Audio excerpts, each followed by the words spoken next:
Hello, everyone. Welcome to the Feldman Fundamentals series. My name is Rachel Chen Kuei, Senior Vice President at Feldman Rollap and Associates. Feldman is a municipal advisor to governments, and we are celebrating 55 years of serving such role this year in 2021. I'm honored to be presenting one of the many series of our municipal fundamentals. Today, I will cover the topic of CFDs, or Community Facilities Districts. While I can talk about CFDs for hours, these sessions are specifically designed to be concise. And in this video, I will cover an introductory overview of CFDs. So first, what is a CFD? This is the acronym stands for Community Facilities District, which is a financing mechanism used by local governments for providing public improvements and services without burdening the agency's other funds. It is achieved by imposing a special tax on properties. Boundaries of a CFD can be created as the public agency sees fit. It can be any size, any shape, or even be two or more areas in separate geographic portions of the jurisdiction. The special taxes are secured by a lien on the land. This is also the reason why CFDs are known as special tax districts or Melrose district. Speaking of Melrose, to provide the audience with the brief history of CFDs in California. In 1978, voters in California enacted Proposition 13 that, among other things, limited the ability of local agencies to increase property taxes without voter approval.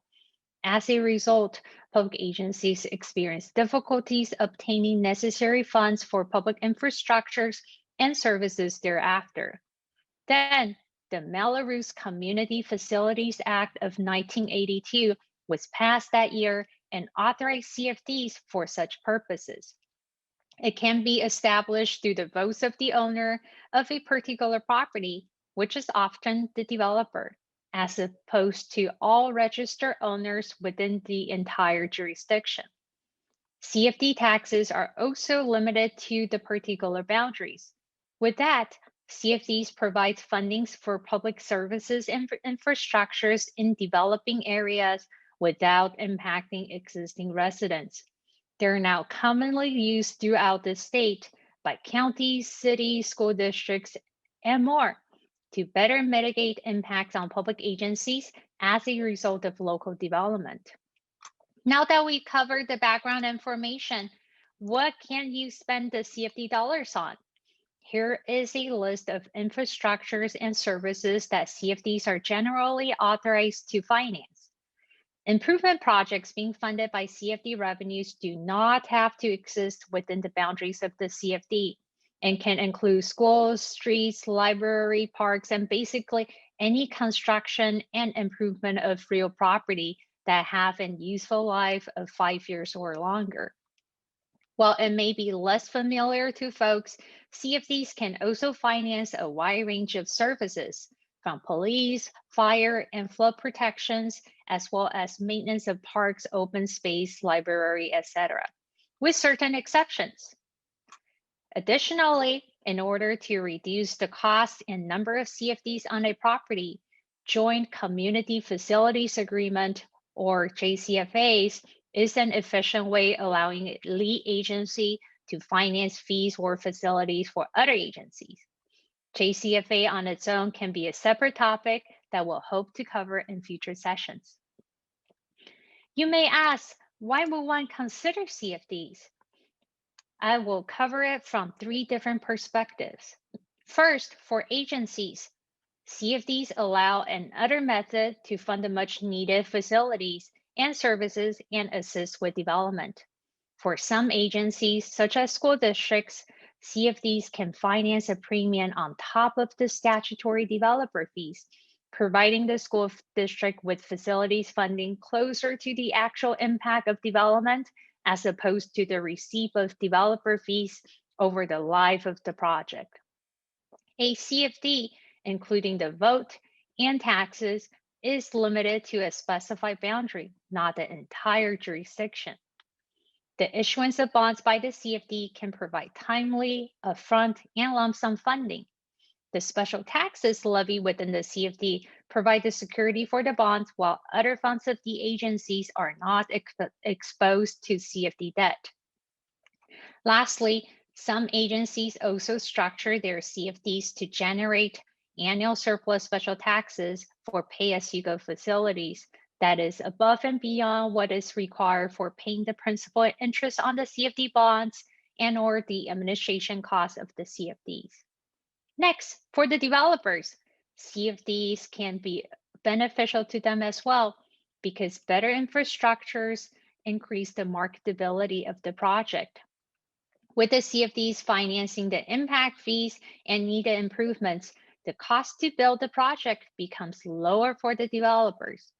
Lastly, the CFD taxes are tied to the property and not the developer, so it is technically off their balance sheets. CFDs can also be beneficial to homeowners. Homeowners will get to enjoy the infrastructure, for example, a newer neighborhood school. Since the cost to build is lower for developers, the purchase prices should be lower for homeowners. They also only pay the special taxes when the homeowners own the property. Early buyers do not have to pay the full obligation or the full term of the special tax. Lastly, a CFD contains many phases. To summarize them, first, an agency would start with setting the overall CFD goals and policies and negotiating the terms for a particular CFD. Second, you go through the process to form the CFD. This is generally a 90-day process with 3 separate governing board approvals with the special election. As discussed earlier, then CFD special tax bonds can be issued to provide lump sum proceeds for the facility needs. The financing timeline generally lasts between 60 to 90 days with at least one governing board approval for the financing. The CFD process does not end here. Each year, the CFD levies need to be approved and administered in accordance with the rate and method of apportionment of special taxes or fiscal agent agreement or indentures associated with the CFD bonds. Each of these documents, each of these phases on this slide can be its own session, and we look forward to diving into greater details on these topics in our future fundamental series. Finally, I will conclude with a list of Philman Rollab registered municipal advisors. I encourage you to reach out to any of these experts if you have questions regarding CFDs or other topics that we cover in our Philman Fundamental series. Thank you for your time, and I look forward to the next one.